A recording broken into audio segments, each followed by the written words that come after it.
Today, Kamala Harris suspended her campaign. My dear supporters, it is with deep regret, but also with deep gratitude, that I am suspending our campaign today. Some people were shocked. Some people were astounded. Some people were dumbfounded. Some people were pissed off. Some people were happy. Some people were rejoicing too much, in my opinion. Some people were too much in the dumps. I don't know. I don't understand what all the long faces for. I don't understand what all the celebrating's for, and I don't understand what all the long faces are for. Like somebody got their bike stolen today, and somebody got a brand new bike. What happened?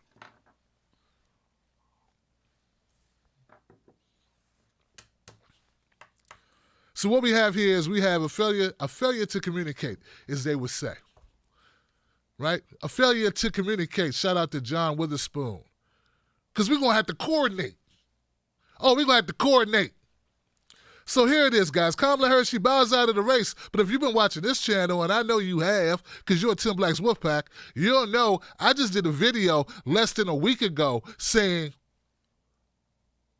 at the end of the day, there was a picture of Kamala Harris in an all-black background, and it said, at the end of the day. That means I saw this coming last week. In fact, I reported on it before that. I don't know why people are so caught off guard. But you didn't think I knew something was going on? All right, guys. Here we go. This is where the pundits pretend to be shocked and overwhelmed. And they pretend that they have lost this champion of all truth for all the blacks. And we should all be so very concerned. Now, if you watch these clips and you didn't know anything and you were just listening to these talking heads talk, well, maybe you would be upset. Maybe then you would be sad. Maybe you would be angry even. Clips like this one. Run for president, a run that ended today, strapped for cash and seemingly lacking in significant voter support. It's a somewhat surprising turn, though, given her extensive political profile in the years leading up to the 2020 race and the overwhelming support she received at her announcement back in January. Look at that huge crowd. But cracks in the foundation of her campaign weren't hard to miss, especially in recent weeks. There were concerns about fundraising, questions about her ideological place in the field, and reports from inside her team about a chaotic campaign environment. Listen, I don't pretend to know the ins and outs of the Democratic primary voter, but I thought she checked all the boxes. I mean, I watched her grill William Barr and thought, if I'm a Democrat, that's what I want. I watched her on the debate stage. It's a moment of genuine emotion. What happened? Well, first of all, I think she ran a great race. I think she's a great candidate, and I think that you can't say she ran a great race. Well, I mean, I can, and I did say it. She okay. ran a great race, and I'll say it again. She ran a great race. She wouldn't be in this position. She ran a great race, but she's dealing in an environment where you have, for the first time, these kinds of rules that are different. I ran in 04. You didn't have these rules. When you have people like Tom Steyer. What rules? What rules, Rev? A certain amount of money, a certain amount of polling to be in the debates. And when you have a Steyer who is fine, who's raised great issues, but who has never, this woman is a U.S. Senator, was Attorney General of the state, and was a district attorney. Steyer could come in and buy commercials and up his polling. And I think that the real problem the Democrats are going to have is the next debate. You have no black on that stage, and the Democratic Party cannot have a stage where black voters do not see themselves reflected. Wait a minute, let me finish my point. Where they don't see themselves reflected and expect we're going to come out and vote in big numbers. You must have black turnout. But we don't turn up in the debate. But there's something that is wrong with that, and some of us are not going to be quiet about it. What you shouldn't be quiet, but why did Cory Booker and Kamala Harris, why were they rating so poorly with African-American voters? But you have to go into polling, you have to go into media. There's a lot of reasons that you can come in with that. Many times, do you know the polling that Barack Obama had among black voters? Yeah. And he ended up, when they started voting, he proved the polls wrong. And I think we've got to give credit to where credit is due. They ran despite that, and Cory Booker still could qualify if the polls change. But I think Kamala Harris, you think she grilled Barr, you wait till they get to the U.S. Senate if there's a trial. Well, I think that you've not heard the last of Kamala Harris. Rev, I mean, you're on the show all the time. I don't often hear you sound this angry. What was she treated badly by the DNC? Was she treated badly by the press? I mean, just give it to us straight. I think she was definitely treated badly by the press. I mean, I've never seen a candidate's taken apart the way she was in the last several days. Yes, there were organizational problems. Yes, there were financial problems. But you have people on that debate stage who has no organization at all. Well, let me just say, and the press is not writing about it. Is Donald Trump, who's literally home alone, talking to Rudy. And himself. I mean, he is a guy that walks around talking on Twitter all night.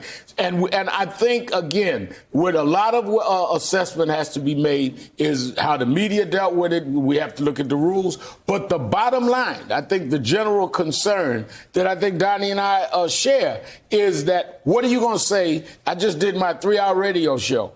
What are you going to say to black voters when they look at that stage and nobody like them is there? The Democratic Party is going to have to look at that and deal with that because that's a problem. But I think that's the problem. I mean, that's the symptom of the problem, that nobody's there.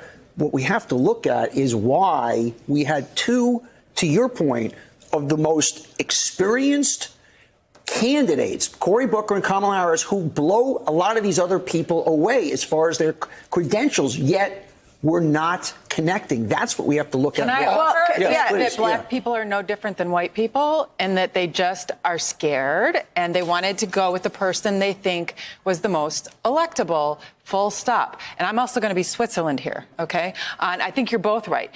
Kamala ran a great campaign. Kamala Harris ran a great campaign in that she was such an engaging candidate. I've covered a number of presidential candidates. She is genuine. She is warm. I love her. She's sparkling. She connects with people. I talked with one of her top supporters right before we came in here, and this person said she lost her sister, and the first person to call her was Kamala Harris. She's the real deal in that sense.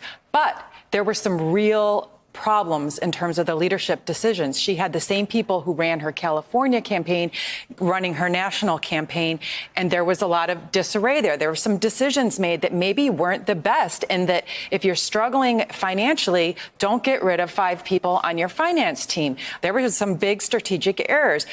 Trying to get through to her, for instance, I know people who were trying to get through to her, hey, don't come out the door for Medicare for all. There's some major dysfunctional problems with this approach, and then having to have her, backpedal on that. So there's some serious structural issues, but the Rev's also right that, money talks. All right, so the first thing, there's so many points in this we need to get to, but first things first. No one on that stage, on that panel, addressed the real issue with Kamala Harris.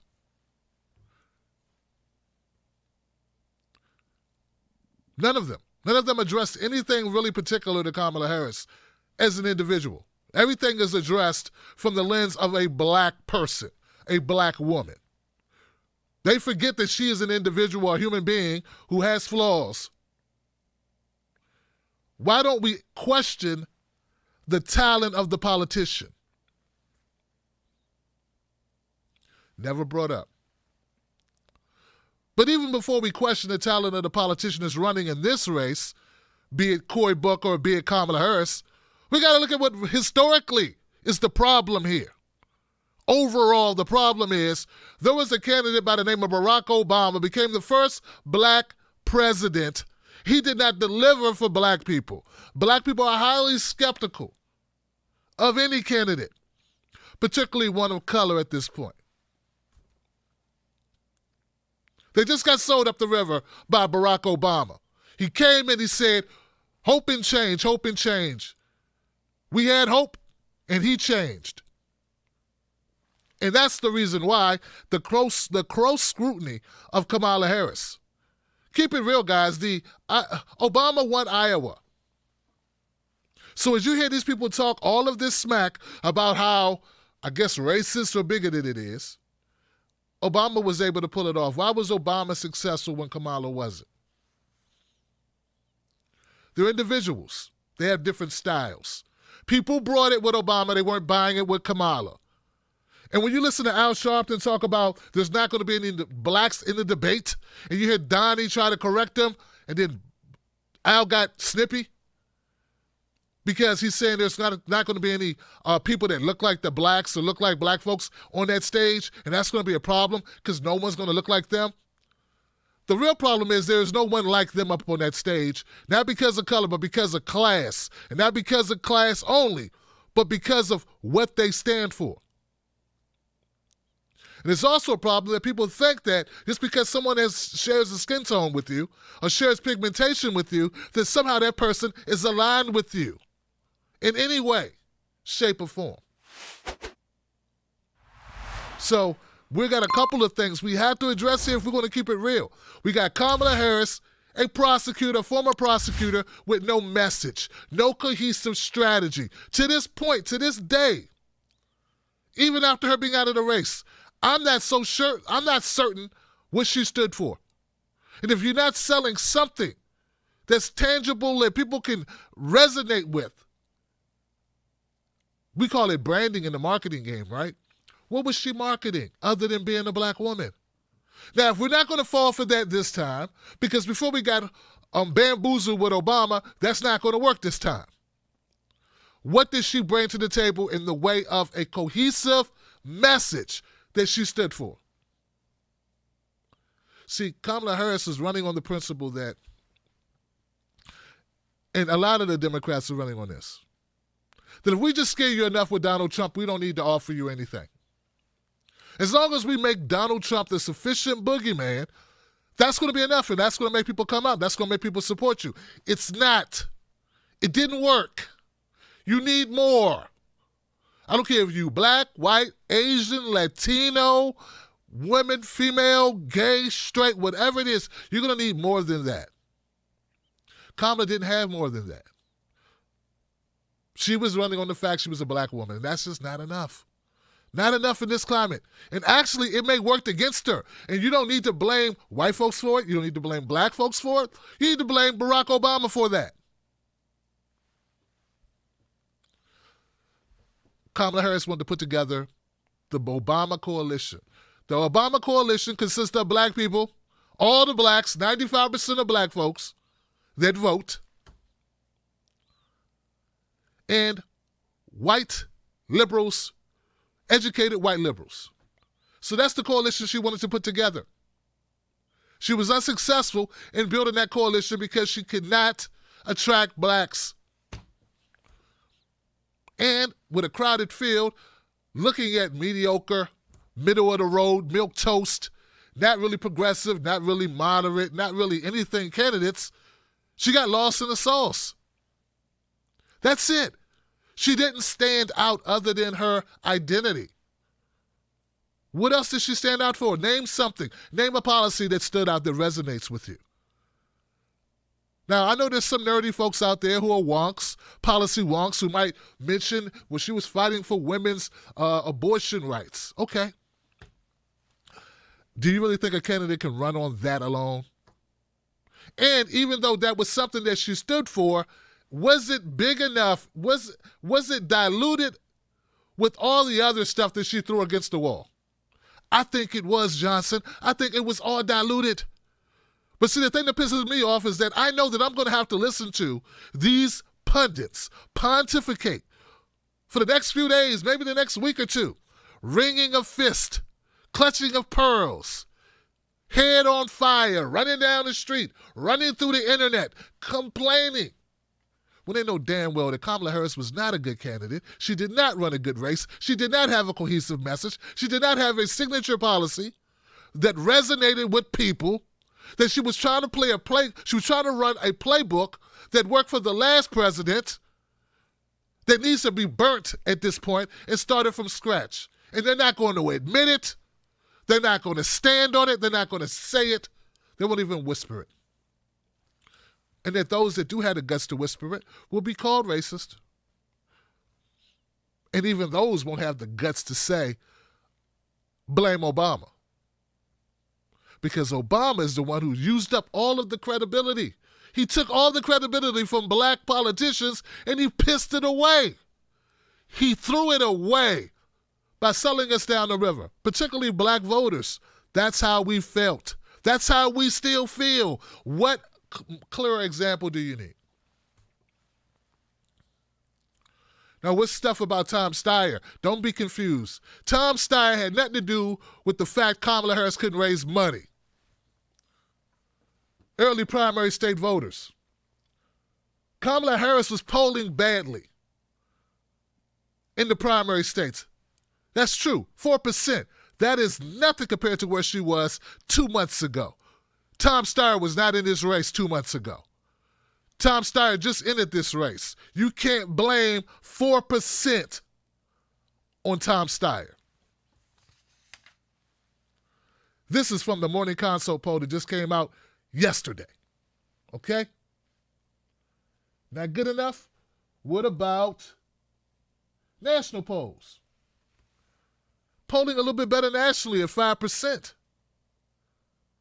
I don't see Steyer. Now, I do see Bloomberg, but is that the reason why Kamala Harris dropped out today?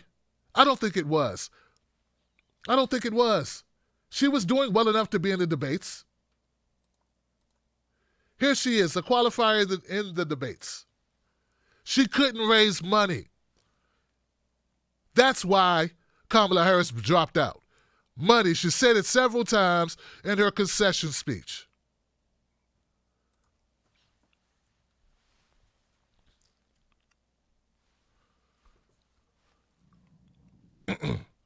They don't want to tell you the truth, and the truth is you can't raise money if people are not excited about your campaign. Kamala Harris failed to excite the electorate. She failed to excite voters because she did not have a message. It's pretty simple.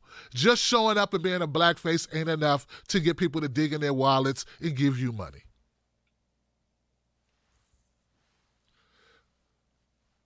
Al Sharpton says there were other campaigns that were mismanaged as well. Other campaigns that have no true leadership as well. No one talks about them. You're probably right, but guess what, Al? They're going to drop out too. Because there can only be one Al. What do you want? See, these people kill me. This is all showmanship. This is all theatrics. This is all theater. Are you entertained? Are you not entertained? They want you to be entertained by this nonsense. This is garbage. Kamala Harris did not run a good race. She was not standing out. She attacked Joe Biden. It didn't work out for her. She'd take a position and she'd back away from it. People can't be excited about a candidate who makes one step towards a policy and then backs off the policy. We don't even know what you stand for. Right now, Elizabeth Warren is free-falling for the same reason. Because people don't know what she stands for. Two black senators in this race, Cory Booker and Kamala Harris. Neither one of them are doing well with the black population. Why is that? If I'm wrong, and this is not an issue that's related to Obama's candidacy, the disappointment that black people feel about Obama, what else would you blame it on? So you blame it on Cory Booker, you blame it on Kamala Harris. Okay, they do have like I said, they have a responsibility. Where's the excitement? Neither one of them are gangbusters on the stump. Neither one of them. Cory Booker with his, I just have feelings. I want us to all love each other. We need to all work together. And Kamala with her, let's be really, really clear. Let's be really, really clear and wagging her finger is not enduring. But putting that aside, they're all running due to the way America is structured with the way we see color and race. They're running in the shadows of Barack Obama. Not only was he a charismatic speaker, not only was he a better politician, but he left a stench after selling out black folks adamantly. It's something else people aren't talking about that you won't hear them say. Kamala Harris too much resembled Barack Obama when it came down to what she said she would do for black folks. Oh man, it takes a certain type of person to tell black people they're not going to do nothing for black people. That's what she said. So I'm not going to sit here and say I'm going to do something that's only going to benefit black people. No, because whatever benefits that black family will benefit that community and society as a whole and the country, right? So I'm not going to sit here and say I'm going to do something that's only going to benefit black people.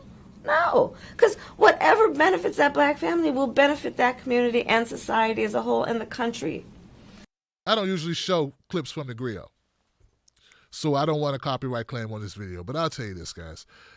That statement that she made there, that she won't say that she will do something specifically for black folks, came from a question 3 minutes earlier about reparations.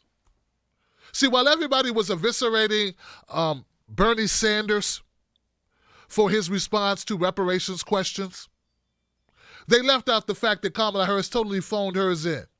She talked for 3 minutes in circles, giving the listeners and the viewers ear fatigue, and then proceeded to tell black folks adamantly, as you just saw, oh, I'm not going to sit here and tell black folks that I'm going to do something just for them. And then you wonder why you didn't get any black support. After touting how you came from an HBCU, Howard University, launching your campaign on MLK Day, and then at the end of the day, after dancing to Cardi B, after getting your head did, and all this other finger popping and moonwalking, you sit and tell black people you ain't going to do nothing for them specifically.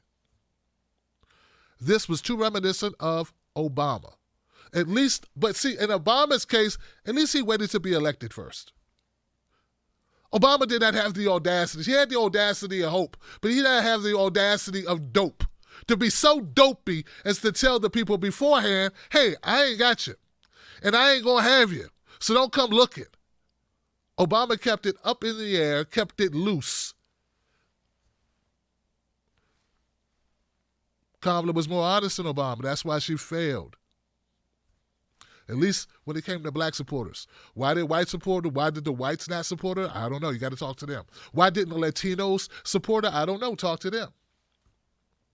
I think it was a lack of clear vision about the policies that she did support, which she really stood for. You can't be a little bit pregnant. Kamala Harris was a little bit pregnant throughout this entire affair. But of course, you can't tell that to the chattering class. Right now, they're all on Twitter. They're all on Facebook. They're all on TV. They're on MSNBC and CNN making statements like this, blaming everyone except Kamala Harris and Barack Obama. Kamala Harris to me is a reminder that if you've never dreamed of running for president your whole life, don't do it. She doesn't strike me as somebody. She struck me as somebody who somebody said, "Look at this. I've got a way to get for you to become president. Look at this tact." And because the whole campaign was tactics, there was never this is why I'm running. I'm not sure that is the case. I think it looked tactical to me. I think there was an attempt by her, and I have no reason to believe that it wasn't genuine, to run the type of campaign that Barack Obama did, to try to certainly politically, strategically, but it was to try to build that coalition. Tactically. But here, listen, we can't let this subject pass without making it very clear that it was very difficult. She dropped out because of money. Yes. Why was she not getting people to open up their pocketbooks and getting the same kind of money that Pete Buttigieg and other people are? Because you hear it time and time again. I like Kamala Harris, but I'm not sure that a woman will win. I like Kamala Harris, but I'm not sure that a person of color, but I'm not sure she can beat Donald Trump. But if you ignore those factors that were major impediments for her in this race with all these other folks, without her in it, as of right now, if the debate were held right now, it would be a bunch of white people on the stage. And this is still where the Democratic Party is, just one election cycle, 2 election cycles past Obama. That's a big deal. Okay. I'm going to do something I don't normally do. I don't think I've ever done it on this show, and I've been doing this show for now 6-7 years. I'm going to agree with Chuck Todd. Kamala Harris did come across as tactical. Kamala Harris did not come across as if she was grounded and rooted in a mission for the people. She did not have a core reason for running. And if she did, she kept it a damn secret. Now, if you have a brand, you have a purpose, that is your job to make sure that people know it. It does no good for other people to know it. I don't know the sister on this panel, but I guess she could somehow sense realness or sincerity. I don't know what connection you have, because you, I don't know, both like Sunny D. I don't know what it is. How can you be connected to a person? I don't know how well you know her, but that's not enough. That's not enough for me. Pigmentation is not the equation.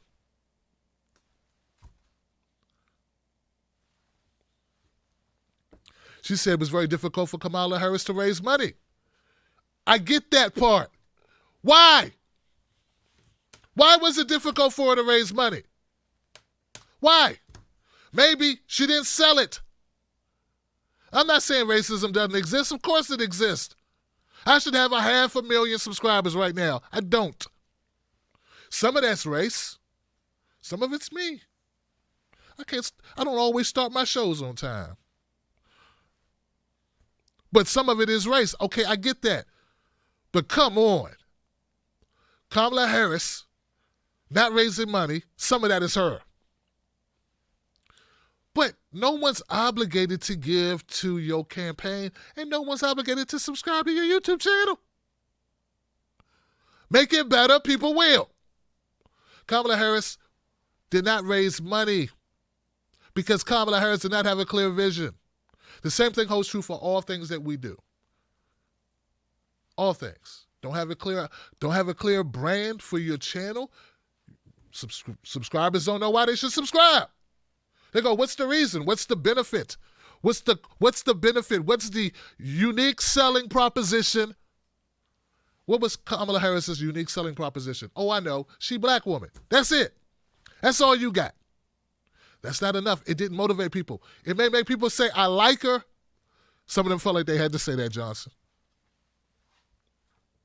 I like her, but if it's not enough to push them over the brink, maybe it's something she wasn't doing. And I stated, no message, no cohesive strategy, no in the gut feeling this woman is fighting for me. So you mean to tell me there are people who would say, I don't want Kamala Harris, if they really thought that Kamala Harris was going to fight for them, tooth and nail, to the death if she had to?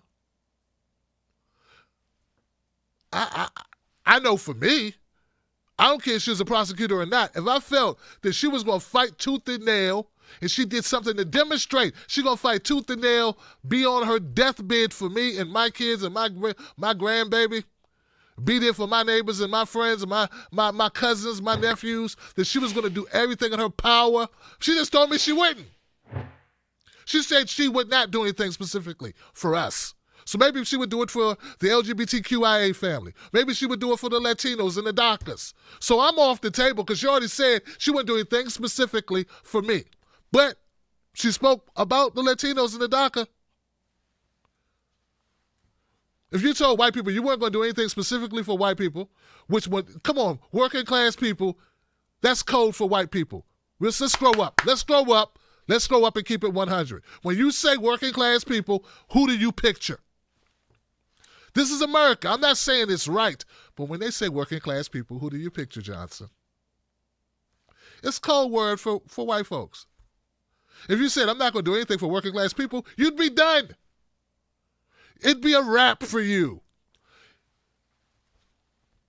She's lucky she got this far. It was fool's gold.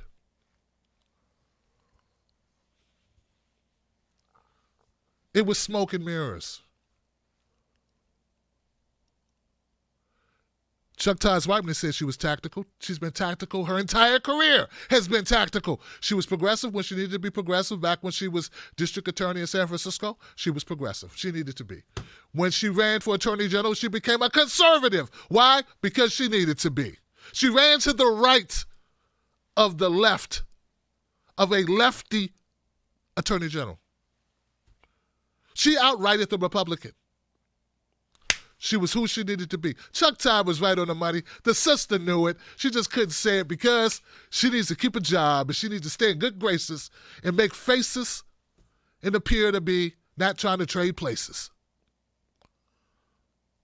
Too bad Kamala couldn't pluck no aces.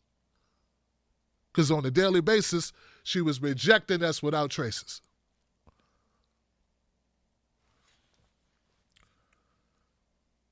Pete Buttigieg. Everyone brings up Pete Buttigieg. Pete Buttigieg, Pete Buttigieg. He's not the only person in this race who shouldn't be in this race.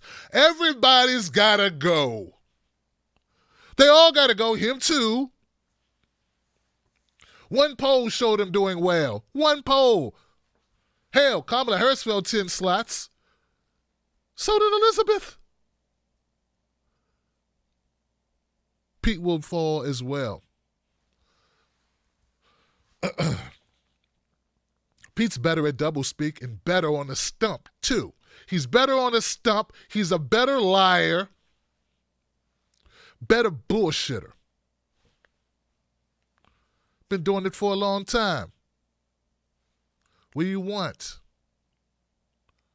These people actually believe that they don't need college because Pete doesn't want to give it to them. The Rhodes Scholar tells you don't need education. He comes up with a reason why they don't want, why it's be a waste of money to get them an education. He was poor and he didn't go to poor schools. But his caveat is that, all the rich people are going to go to free college, free local colleges because they can now. That's why they shouldn't give it to you poor folks. And they brought it. So he's a better liar because he's selling that shit. They're buying that. He grew up middle class and went to, Harvard or something?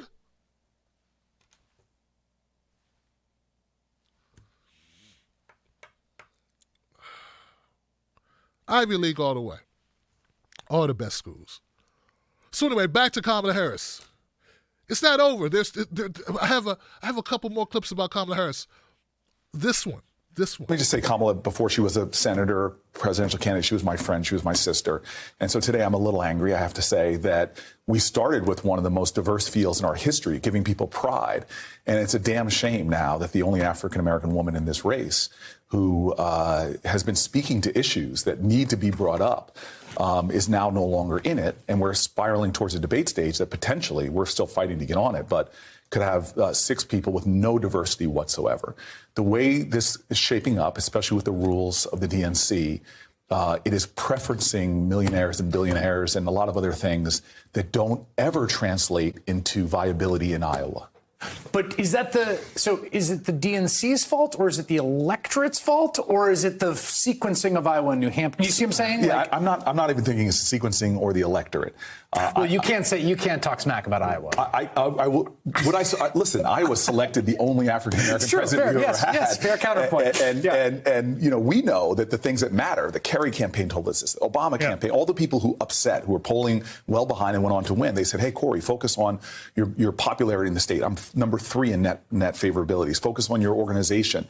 Des Moines Register says we have one of the top 2 organizations with Elizabeth Warren. Focus on the endorsements, the people in that caucus. In Iowa and New Hampshire, we lead. So it's not that. That's not leaders. the problem. No, what I'm saying is that these aren't the things that this campaign seems to be selecting for. Right. And we're seeing the casualties of that. Kamala's destiny should have been decided by voters in Iowa, not a lot of the other things. And we are at our own peril as a party. And this is why I'm fighting even harder, doubling down. If we do not have somebody that can excite and ignite that Obama coalition, the fullness of who we are, and it would be malpractice if I didn't say this to you, but if folks want to keep me in this race, please go to CoreyBooker.com, contribute so we can make sure we're on that next debate stage. All right, Senator Corey. I'm just going to say this. I don't know why Corey thinks he's black. I think most people that look at you, Corey, don't even think you're black. And I think most people that look at Kamala Harris don't think she's black either. When I say black, I don't mean the way you look. But they look at you, when they look at you, who you are, how you conduct yourself, what issues you truly address. So we can tell when people are pandering to us, Corey. We can tell. We see right through it.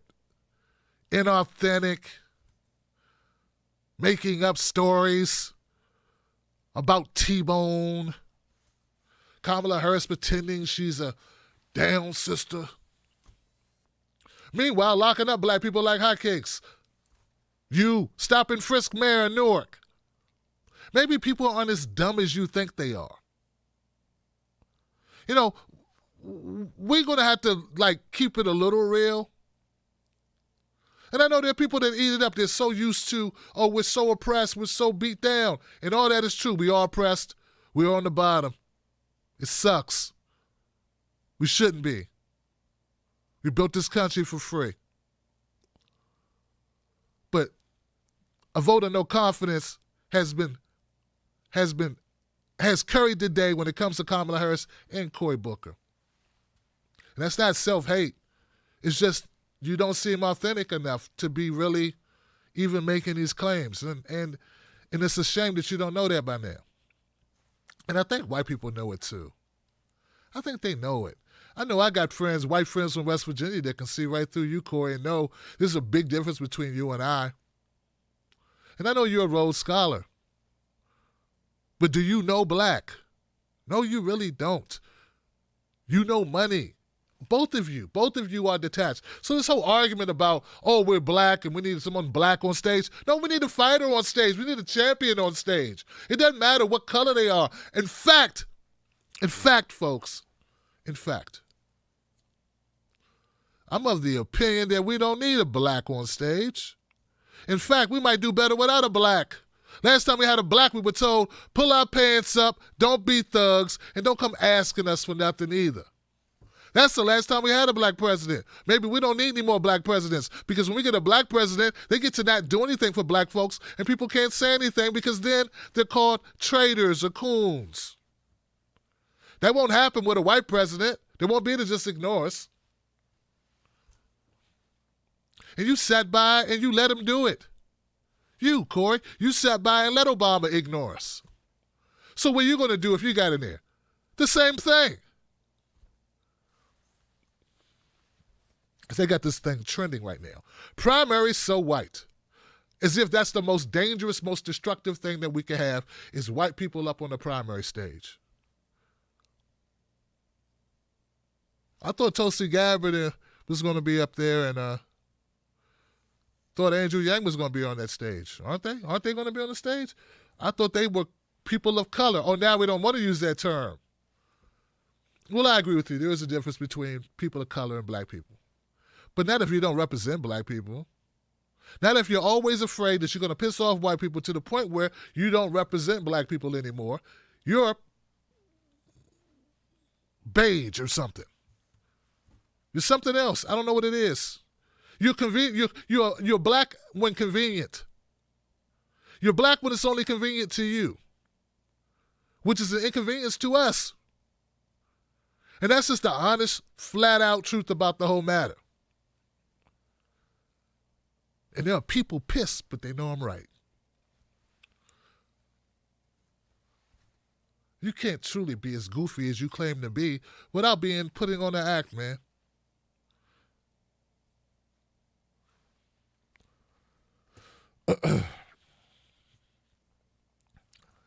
Check this out. This is a tweet I sent out that says, yes, let's protest the primary so white. Though we just had a black president who told black folks to pull up their pants, stop being thugs while he pretended to drink toxic water, which permanently damaged Flint babies, to protect a white Republican governor who should be in jail. Point being, guys, maybe we don't need a black president. All that happened under a black president.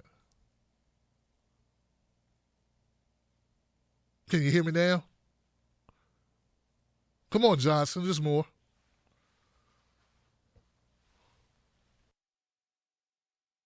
I really want to commend Senator Harris for the race that she's run.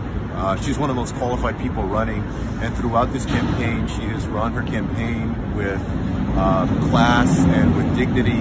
She's articulated a vision and fought for people of all different backgrounds and people who need a champion.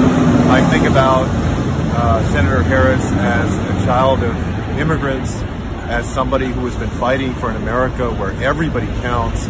I'm a big fan of the work that she's done in the Senate and also her fight for farm workers during this campaign. I will say that the way that the media have treated Senator Harris in this campaign has been something else. in the last few days to see articles out of Politico, the New York Times, Washington Post, that have basically trashed her campaign and focused on just one small part of it. And I think held her to a different standard, a double standard, has been grossly unfair and unfortunate. I'm glad that she's going to keep fighting in the United States Senate. And I believe that she and I share a very common vision for the future of our country. I'm glad that she's going to be fighting. Julian Castro talks a good game, but Julian Castro's trying to stay in his race. Julian Castro would like to get the Kamala supporters to come support him, but she didn't get their money, so maybe you won't get it either. Julian Castro, what is your signature campaign policy? What are you riding on? What are you rolling on? What's electrifying about your candidacy other than you're a Latino brother? And don't get me wrong, I like your spunk in these debates, but at the end of the day, are you really offering something that's going to excite and energize people? I'm just wondering. And I'm quick to say Amy Klobuchar shouldn't be in this race. John Delaney shouldn't be in this race. They should have been out. There's so many people that don't need to be in this race. But have you done enough to be in this race yourself? Or are we just checking boxes like they said earlier? Oh, because you're a Latino brother, that means something. I don't know what it means. What's it supposed to mean? That you somehow have my best interest at heart or others' best interest at heart just because you brown? Have you really stuck your neck out far enough? Have you really challenged the establishment enough to be considered an anti-establishment candidate that would really rile up the base, unite the left, pull in black folks and white progressives, white liberals of different stripes? Can you put together that coalition? Or are we just going to say it's because you're brown? I'm not saying it doesn't matter. This is America. I understand. There's discrimination.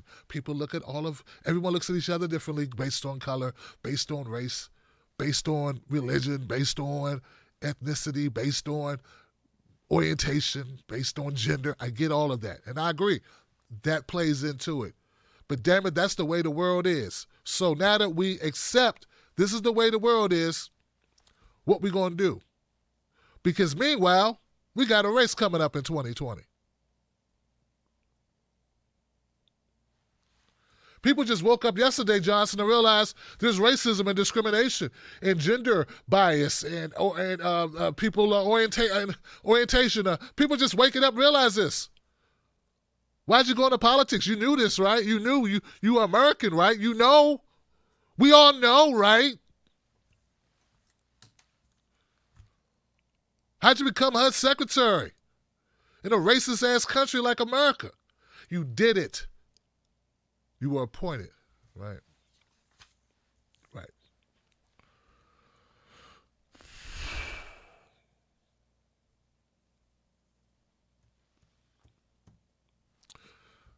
One more. Somehow during all of this, Andrew Yang has managed to raise $750,000 in 24 hours.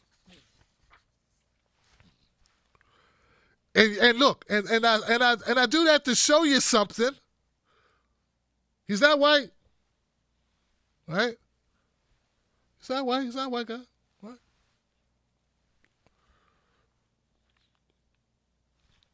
What does Andrew Yang have that Kamala Harris doesn't have?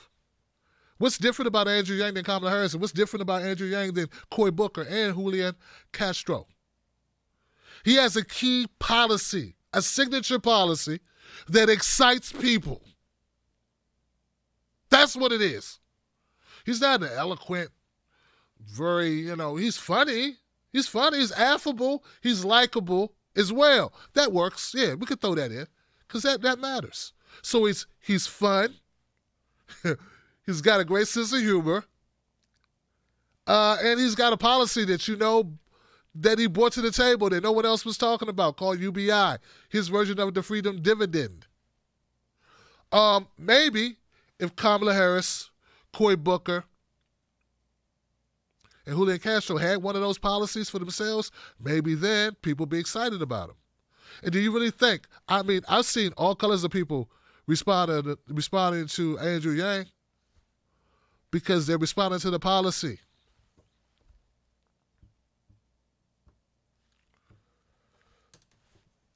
So what are we going to do? What are we going to do? We're just going to pretend that what we stand for doesn't matter. We're going to pretend that this is all based on color. We're just going to have to listen to this all week into next week, all the way up to the debates, that there are no black people at the table. Well, I've already been on the record, and I'll tell you again, I'm not so certain we need black people at the table if the black people at the table don't have black people's needs forefront. What's the difference? In fact, I think it's a detriment to have black people at the table if they don't have black people's needs, because they give you the impression that they do.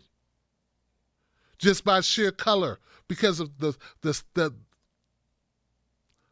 unique trappings of America. The unique racial trappings of America give you the impression that they do have someone's best interest at heart. Well, they don't. Unless you count corporations and well-to-do special interests and lobbyists and the rich elites.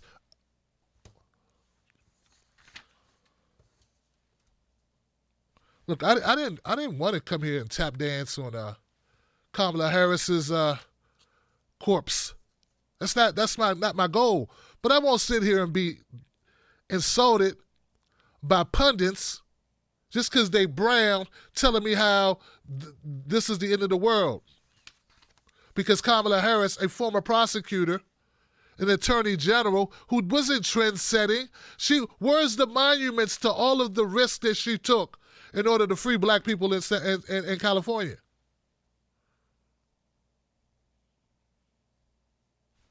Where they at? And you mean to tell me if she had that type of a reputation, that type of history, that people wouldn't have supported her more? I think they would have, Johnson. I think they would have if she had it. But she doesn't have it. What she has is a lot of hot air, a lot of ear fatigue that she'll give you as she starts to explain away her past in word salad.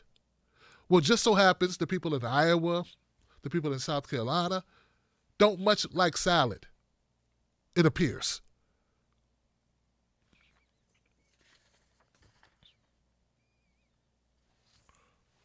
Is that it?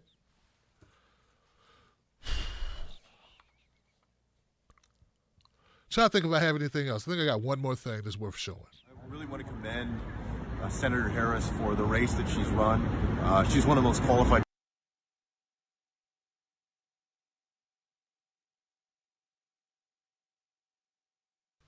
Tulsi Gabbard sent this tweet to Kamala Harris. As you can see, it got a lot of likes. Sending my best wishes to Kamala Harris, her family and supporters who have campaigned so hard. While we disagree on some issues, we agree on others. And I respect her sincere desire to serve the American people. I look forward to working together on the challenges we face as a nation. Oh, my God.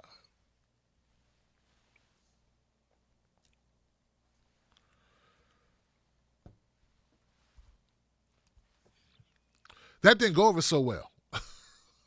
People didn't like that. Oh, no, they didn't like it. Well, Tulsi Gabbard supporters loved it. They thought it was the greatest thing ever. Tulsi Gabbard supporters too happy. Kamala Harris supporters too sad. You know, the word was traveling pretty fast about Kamala Harris and her background and her record. To give Tulsi all the credit for calling that out would be unfair. We've been talking about it for years here in independent media. Also, to penalize her so much for it as if it shouldn't have been common knowledge anyway is also crazy. And also, it wasn't just the revelations or just speaking these words on the debate stage that sunk Kamala Harris. Kamala Harris sunk Kamala Harris. It was Kamala Harris's response, her response to the allegations, as if she did not have to have a response. She pulled a page out of the Joe Biden playbook. I would like to also add that I do realize that there may be different, definitely there are different expectations for men and women. I'm not going to say there aren't gender discrepancies and discrimination. There are. I'm not going to say there aren't black or racial discrepancies and discrimination. There are. But what I'm saying is that we knew that going in. Somehow Kamala Harris has always found a way to overcome that. This time she couldn't. She was out of her league. She's going up against candidates who had their shit together better. Not just their staff, their infrastructure, not just their money, their message. And with a crowded field of people with more discipline on the stump, a clearer vision for what they are offering, she got lost in the crowd. For those who think Amy Klobuchar, and I'm one of them, who think Amy Klobuchar should be out of it, don't worry, she will be. For those of you who think Pete Buttigieg should be out of it, don't worry, he will be. He'll just drag his feet. It'll take him a little longer. He'll go, though. He'll be out, too. He will not be the nominee. The nominee from the Democratic Party will not be a mayor from South Bend, population 2.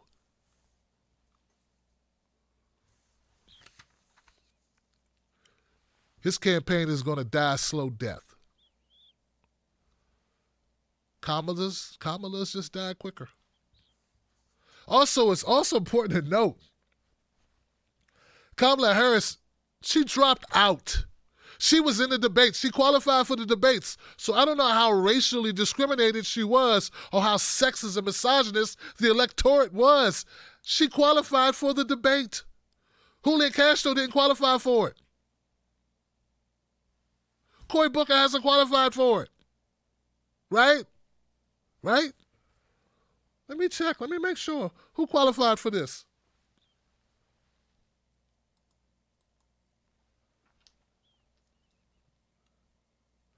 Oh. Joe Biden, Buttigieg, Harris, Klobuchar, Sanders, Warren. Oh. Well, we're still waiting on Yang. Still waiting on Gabbard. Ah. That is mighty white. Okay. I stand corrected, guys. I was pretty certain that Andrew Yang and Tulsi Gabbard had qualified for it, but I guess they haven't qualified yet. My bad. Sue me. But at the end of the day, a lot more people are going to be out of this race. It's going to take a little bit longer, but it's going to happen. I stand by my words. Kamala Harris is out of this race, though she did qualify. She's the one that did qualify. But you can't make people give you money. You got to make them want to.